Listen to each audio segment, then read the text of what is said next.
Right Mandakrishna గారు, మీరు ఒక ఉద్యమానికి ప్రతీక 30 ఏళ్ళ నిర్విరామ పోరాటం. ఇందాక మీరు చెప్పారు ఎంతోమంది ముఖ్యమంత్రులను కలిసాను, ఎంతోమంది ప్రధానులను కలిసాను, అందరితో మాట్లాడారని చెప్పారు కదా. మీరు మీ నుంచి చాలామంది ఇన్స్పిరేషన్గా తీసుకుంటూ ఉంటారు. చాలా సామరస్యంగా మాట్లాడాల్సింది, లేకపోతే అలా మనకు మీకు మామూలుగానే కొంత ప్లెజెంట్గానే మాట్లాడేటువంటి వ్యక్తిత్వం మీది. సో ఉన్న పలంగా మాలను మొత్తాన్ని మనువాదులుగా, సైకోలుగా, సామాజిక స్మగ్లర్లుగా సంబోధించడానికి కారణం ఏంటి?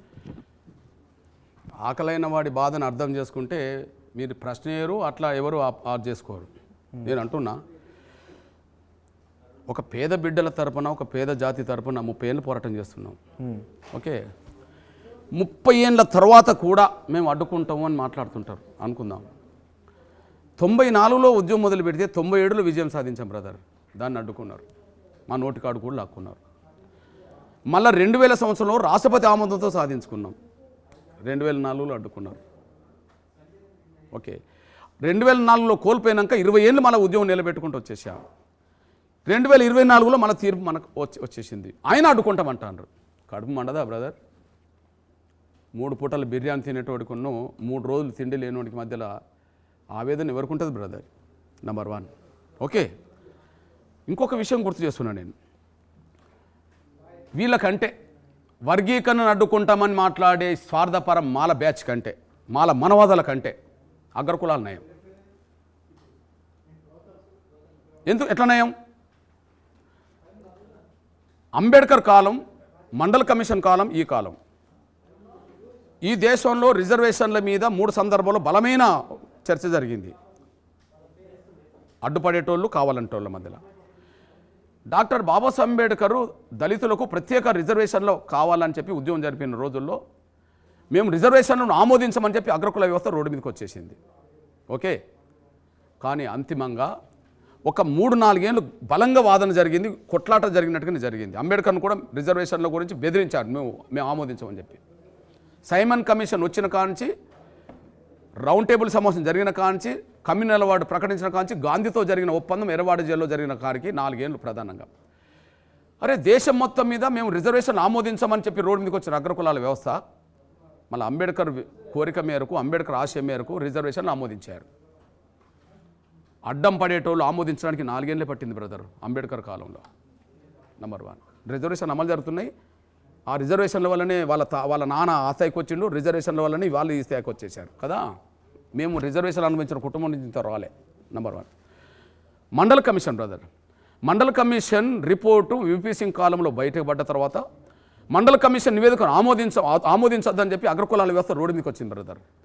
మన దళితులు, గిరిజనులు, బీసీలు ఐక్యంగా రోడ్డు మీదకి వచ్చారు రిజర్వేషన్ అమలు జరగాలని. అప్పటికే ఎస్సీ ఎస్టీలకు రిజర్వేషన్లు ఉన్నాయి, బీసీలకు రిజర్వేషన్ కావాలని మండల కమిషన్ వచ్చింది. దాన్ని ఆమోదించమని చెప్పి చర్చ జరిగింది. అగ్రకులాల వ్యవస్థ వచ్చి రోడ్డు మీద అడ్డం పడ్డది, జరగనీయమో అని చెప్పి. కానీ 1-2 సంవత్సరాల్లో చల్లారింది బ్రదర్. మండల కమిషన్ రిపోర్ట్ ప్రకారం దేశంలో మన బీసీలకు 27% అమలు జరుగుతుంది బ్రదర్. ఈ రెండింటిని అడ్డంకాలు కల్పించిన ప్రయత్నం చేసింది అగ్రకులాల వ్యవస్థ అన్నాడు. కానీ అంబేద్కర్ కాలంలో 3-4 ఏళ్లలో వాళ్ళు ఒప్పుకున్నారు, అయిపోయింది. ఇప్పటివరకు అమలు జరుగుతుంది. మనం పుట్టిన కాలంలో కొంత మనకు అంత అవగాహన కాలంలో మండల కమిషన్ రిపోర్ట్ ఆమోదించడానికి ఒప్పుకున్నారు. ఇవాళ బీసీలో కొంత మేలు జరిగింది. అరే, 3-4 సంవత్సరాల్లోనే 2 వ్యవస్థల్లో పరిష్కారం జరిగింది కదా. అగ్రకులాలు దిగొచ్చి ఒప్పుకున్నారు కదా. 30 ఏళ్ళు ఎంబడబడుతున్నారు బ్రదర్. ఇది ఎక్కడ న్యాయం? ఉన్నది పంచుకుందామంటే అంబేద్కర్ కోరుకున్న రిజర్వేషన్లు అంబేద్కర్తో వచ్చినాయి అనుకుందాం. అప్పటికి రిజర్వేషన్ లేవు కదా. మేము ఎందుకు ఒప్పుకోవాలి? రిజర్వేషన్ ఒప్పుకొని అన్నారు, కానీ వాళ్ళు ఒప్పుకున్నారు కదా.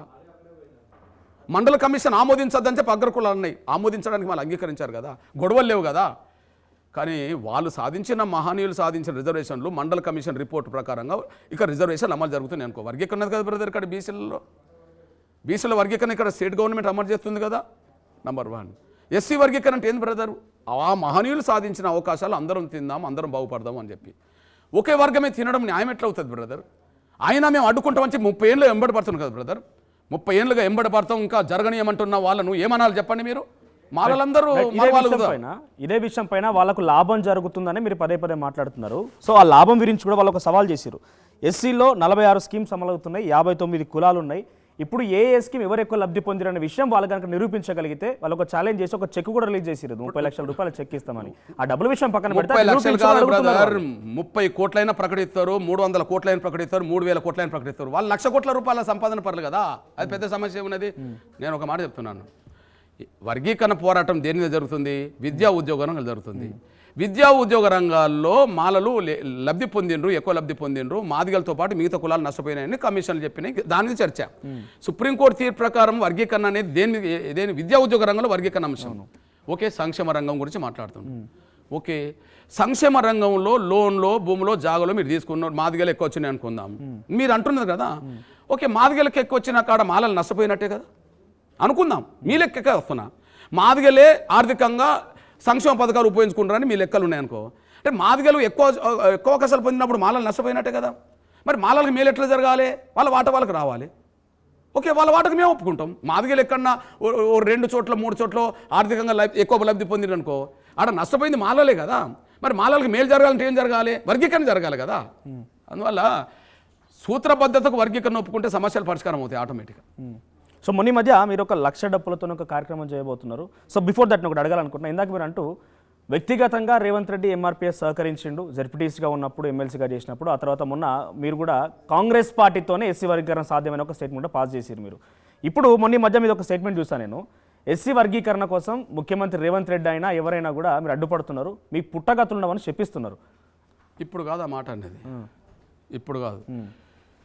వర్గీకరణ విషయంలో ముందు ఎన్నికల కంటే ముందు గాంధీ భవన్కి వెళ్ళినప్పుడు ఆ గాంధీ భవన్లో వర్గీకరణ విషయంలో క్లారిటీ ఇవ్వకుండా పంపినప్పుడు గాంధీ భవన్లోనే మా ఆవేదన వ్యక్తం చేశాం. ఆ రోజు కాంగ్రెస్ పార్టీతోనే సాధ్యమవుతుందని మీరు ఎందుకు అంత సడన్గా వాళ్ళు ఏం చెప్పారు, మీకేం అర్థమైంది, తర్వాత ఎందుకు వివాదం క్రియేట్ అయింది ఇద్దరి మధ్య? నాకు అర్థం కాలే. కాంగ్రెస్ పార్టీ ద్వారానే సాధ్యమవుతుందనే మాట ఏంటి నాకు అర్థం కాలే. కాంగ్రెస్ పార్టీతో ఏ పార్టీ అధికారం ఉన్నా ఆ పార్టీ చేయాల్సిందే కదా బాధ్యత. చంద్రబాబు నాయుడు అధికారం ఉన్నప్పుడు చంద్రబాబు నాయుడు వర్గీకరణ చేయలేదా? చేసిండు కదా. ఇప్పుడు చేయాల్సిన బాధ్యత ఎవరిది? రేవంత్ రెడ్డి గారిదే కదా. రేవంత్ రెడ్డి గారు వర్గీకరణకు అనుకూలమా వ్యతిరేకం అంటే అనుకూలమని మీరు మాట్లాడుతుండ్రు, ఆయన కూడా మాట్లాడింది కదా. చేయమంటున్నాం అంతే కదా, చేయమంటున్నాం. చేసే బాధ్యత ఎవరిది మరి? ఆయనదే కదా. చేయమంటున్నాం, చేయకుండా చేయనీయమని చెప్పి అడ్డం పడుతున్నది ఎవరు? పలుకుబడే కదా. ఇప్పుడు మా పలుకుబడిని మేము ఎదుర్కోవాలంటే మేము ఏం చేయాలి? మేము రోడ్ ఎక్కాల్సి వస్తుంది కదా. రోడ్ ఎందుకు ఎక్కుతాము? వాళ్ళు తిన్నది అరగక రోడ్ ఎక్కుతుండ్రు. మేము ఆకలి బాధలతో మేము రోడ్ ఎక్కుతున్నాం. వాళ్ళు తిన్నది అరగక రోడ్ ఎక్కుతుండ్రు బ్రదర్. ఎందుకు రోడ్ ఎక్కుతుండ్రు? రైట్, 1,00,000 డప్పులతో మీరు ఒక ఉద్యమాన్ని తెరలేపారు, మొన్నే ప్రారంభమైంది. ఒకవేళ కరెక్ట్గా కనుక జరిగితే అదే విజయోత్సవ డప్పులు అంటున్నారు, లేకపోతే చావు డప్పులు అంటున్నారు. సో ఆ విషయాన్ని కూడా కొంత ఇటీవల ఒక సర్క్యులర్ విడుదలైంది తెలంగాణ సాంస్కృతిక సారథి నుంచి. ఎవరైనా కనుక అక్కడికి వెళ్ళి ఆ ఉద్యమాల్లో పాల్గొంటే కనుక మిమ్మల్ని ఉద్యోగం తొలగిస్తామని ఒక సర్క్యులర్ విడుదలైంది. దానికి సాంస్కృతిక సారథి చైర్మన్గా గద్దర్ కుమార్తె వెన్నెల గారు ఉన్నారు. మీరు ఆవిడ కూడా విభేదించారు, బట్టి ఉన్నారు దీని వెనుక అని చెప్పి చెప్తున్నారు. అవును, ఆమె నియమించింది బట్టి, ఆమెకు నియమించింది బట్టి. మొన్న ₹1 కోటి 300 గజాలకు సంబంధించిన కవులను కళాకారులను గుర్తించడంలో ప్రధాన పాత్ర పోషించింది బట్టి. అందులో మాదిగలు ఎవరు? 5 మాలలకు ఇచ్చారు. ఓకే, అంటే వాళ్ళ ప్రాధాన్యత ఉన్న కాడ మొత్తం వాళ్ళు తీసుకుంటారని రుజువు అవుతుంది. నేను అంటున్నాను, అది ప్రైవేట్ కార్యక్రమంలో పాల్గొనొద్దు అని చెప్పి ఆదేశాలు మీద చేసింది కదా. అంటే పాటలు పాడే స్వేచ్ఛ ఒక్కరికే మాట్లాడాలనా? మొన్న నల్గొండలో మీటింగ్ పెట్టారు. మరి నల్గొండలో మీటింగ్ పెట్టినప్పుడు ఈ కళాకారులతో ఎందుకు పాటలు పాడించుకున్నారు కాంగ్రెస్ పార్టీ సభలో?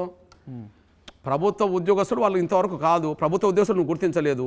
ఓకే, ప్రభుత్వ నియమ నిబంధనలు ఏమైనా వర్తిస్తాయంటే వాళ్ళకు వర్తించవు. నువ్వు ఆదేశాలు జారీ చేసావు ఎక్కడ పాల్గొనొద్దని ఆదేశాలు నువ్వు వచ్చావు కదా. మరి కాంగ్రెస్ పార్టీ ప్రైవేట్ సభలో ఈ కళాకారులతో ఎందుకు పాటించుకున్నారు? గద్దరు జీవితాంతం దేనికోసం ప్రయత్నం చేసిండు? వాక్ స్వాతంత్రం కోసమే కదా. మాట్లాడే స్వేచ్ఛ, పాట పాడే స్వేచ్ఛ కోసమే కదా ఆయన జీవితాంతం వెచ్చించింది. మరి ఆయన కూతురే కదా. ఆ మాటలు మాట్లాడే స్వేచ్ఛ, పాటలు పాడే స్వేచ్ఛ మీకు లేదు, ఉంటే క్రమశిక్షణ జల్దీ తీసుకుంటామని చెప్పి ఆదేశాలు చేసింది ఏమే కదా. గద్దరుకు నిజమైన వారసురాలు ఉన్నదా, లేకపోతే బట్టి చెప్పినట్టు వింటుంది అంటే బట్టి చెప్పినట్టే వింటుంది. గద్దరు జీవితాంతం ప్రజాస్వామ్య హక్కుల కోసం పోరాటం చేసిండు. దానికోసం తుపాకీ గుండ్లు ఆయన శరీరంలో ఉన్నాయి కదా. మరి ఆయన ఆశయానికి విరుద్ధం కదా ఈ వెన్నెల అనే అమ్మాయి ఈ ఎవరు అందులో పాల్గొనొద్దని చెప్పే కాడ. మరి ఏం చేసింది ఈమె? కాంగ్రెస్ పార్టీ సభలో నల్గొండలో కళాకారులందరూ పాల్గొన్నారు. ఏం చేసింది? ఎందుకు అది చేయలే? అందువల్ల కేవలం వాళ్ళు ఎక్కడున్నా మాదిగ జాతి ప్రయోజనాలను దెబ్బతీసే కాడ, దళితులు ఇతర కుల ప్రయోజనం దెబ్బతీసే కాడ వాళ్ళు ఒకటిగానే కనిపిస్తుండ్రు. ఇంకొక సంచలన ఆరోపణ, మాలందరూ కూడా బహిరంగంగానే వేదికల మీద చెప్తున్నారు. ఒకరి పేరుని చెప్పదలుచుకుంది, ఎందుకంటే దాదాపుగా అందరూ అదే మాట్లాడుతున్నారు. బీజేపీని తెలంగాణలో తీసుకోవడం కోసం మందకృష్ణ మాదిగ ఈ రకంగా ప్రయత్నం చేస్తున్నాడు, కానీ మమ్మల్ని మనవాదులు అంటున్నాడు అని చెప్పి వాళ్ళందరూ అంటున్నారు. వర్గీకరణ అడ్డుకున్న వాళ్ళందరూ మనవాదులే. మాలలందరూ వర్గీకరణ అడ్డుకుంటారని అనుకోండి, సామాన్య ప్రజలకు సంబంధం లేదు. ఇప్పుడు ఎవరైతే వేదికలకి ఎక్కి వర్గీకరణ అడ్డుకుంటామన్నారో మేము మాలలో అనుకుంటున్నారో వాళ్ళకంటే నేను మాలలకు నేను ఎక్కువ సేవ చేశా. చరిత్ర సాక్ష్యం. ఓకే, నా చిన్నతనంలో మా ఊర్లో నేను జైలుకి వెళ్ళింది కూడా మా మాలల మీద జరిగిన దాడిని ఎదుర్కోవడం జరిగిన పోరాటంలో 40 ఏళ్ల క్రితం 94లో ఎంఆర్పిఎస్ వచ్చింది, కానీ 83లో నేను జైలుకి వెళ్ళాను. ఓకే, చుండూరులో నేను మాలపల్లెలో నేను పడుకున్నాను. కారంచేడు మన కందుకూరులో బృందావనంలో నేను మాలపల్లెలో పడుకున్నాను. చీమకుర్తిలో నేను మాలపల్లె పడుకున్నాను. లక్ష్మీపేటలో మాలలు చంపడితే మాదిగ ఉద్యమే అండగా నిలబడ్డది. శంకర్రావు మీద దాడి జరిగినప్పుడు ఎంఆర్పిఎస్ ఆయనకు అండగా నిలబడ్డది. గీతారెడ్డిని కోదండరాం అవమానించినప్పుడు క్షమాపణ చెప్పించింది ఎంఆర్పిఎస్. అక్కడ ఢిల్లీలో చందర్రావు మీద దాడి హరీశ్రావు చేస్తే దాన్ని ఖండించి క్షమాపణ చెప్పింది ఎంఆర్పిఎస్. సుద్దాలదేవిని మంత్రివర్గం తొలగించినప్పుడు మాట్లాడింది ఎంఆర్పిఎస్. గద్దర్ మీద కాల్పులు జరిపినప్పుడు రాష్ట్ర బంధు కాలు ఇచ్చింది ఎంఆర్పిఎస్. ఎంఆర్పిఎస్ మాలలకు చేసినంత ఈ లీడర్లు ఏం చేసి అదంతా బీజేపీకి అవకాశం కల్పించడం కోసం మందకృష్ణ తెలంగాణలో ప్రయత్నం అంటే నేను వర్గీకరణ సాధించుకోమంటారా లేదా? అట్లా అనుకుంటే ఈ దేశాన్ని బ్రిటిష్ పరిపాలిస్తున్న రోజుల్లో కాంగ్రెస్ రిజర్వేషన్లకు అడ్డం పడ్డది. మరి డాక్టర్ బాబాసాహెబ్ అంబేద్కర్ ఎవరి సహకారం కోసం పోయిండు? దేశమేమో స్వాతంత్రం కోసం పోరాటం చేస్తుంది. మరి అదే బ్రిటిష్ ప్రభుత్వం జలియన్ వాలా బాగ్లో ఊచకొత్త కోసినట్టు కాల్పులు జరిపింది. అదే బ్రిటిష్ ప్రభుత్వం మన భగత్ సింగ్ లాంటి సుఖదేవ్ రాజ్గోర్ లాంటి వాళ్ళకు ఉరిశిక్ష చేశారు. మరి దళితుల ప్రయోజనాల కోసం అంబేద్కర్ ఎక్కడికి పోయిండు? బ్రిటిష్ ప్రభుత్వ సహకారం తీసుకున్నాడు. అంబేద్కర్ బ్రిటిష్ ప్రభుత్వ సహకారంతో రిజర్వేషన్లు సాధించడానికి ముందుకెళ్ళడం కరెక్ట్ అయితే నేను ఏ ప్రభుత్వం ఉన్నా కూడా వర్గీకరణ సాధించుకోవడం నాది కరెక్టే. తెలంగాణ రాష్ట్రం ఏర్పాటు ఉద్యమం జరుగుతున్నప్పుడు బొంత పురుగునైనా ముద్దాడతా, వర్గీకరణ చేస్తా అంటే బొంత పురుగునైనా ముద్దాడతా అని ఆయన అన్నాడా లేదా? ఆయన కొంతకాలం టీడీపీతో పొత్తు పెట్టుకున్నాడా లేదా? అంతకుముందు కాంగ్రెస్తో పొత్తు పెట్టుకున్నాడా లేదా? తర్వాత తెలంగాణ వచ్చే క్రమంలో బీజేపీ దగ్గరికి పోయి మీ మద్దతు కోరి ముందుకెళ్ళిండా లేదా? అరే, తెలంగాణ సాధించడం కోసం ఎవరి సహకారమైనా తీసుకున్నాడు, ఎవరితోటైనా కలిసి పనిచేసిండు. డాక్టర్ బాబాసాహెబ్ అంబేద్కర్ కూడా బ్రిటిష్ ప్రభుత్వంతో కలిసి పనిచేసిండు. దేశం మొత్తం స్వాతంత్రం కోసం పోరాటం చేస్తున్న రోజుల్లో బ్రిటిష్ ప్రభుత్వంతో కలిసి పనిచేసిన చరిత్ర అంబేద్కర్కు ఉన్నది కదా. బీజేపీ మనవాదుల పార్టీ అని మీరు అంటారు. అసలు మీరే మనవాదులు? వర్గీకరణ అడ్డు తగిలేటోళ్ళే మనవాదులు. ప్రపంచంలో ఏ మూల ఏ క్షణం ఏం జరుగుతుందో వేగంగా తెలుసుకోవడానికి తొలి వెలుగు వాట్సాప్ ఛానల్ని ఫాలో చేయండి.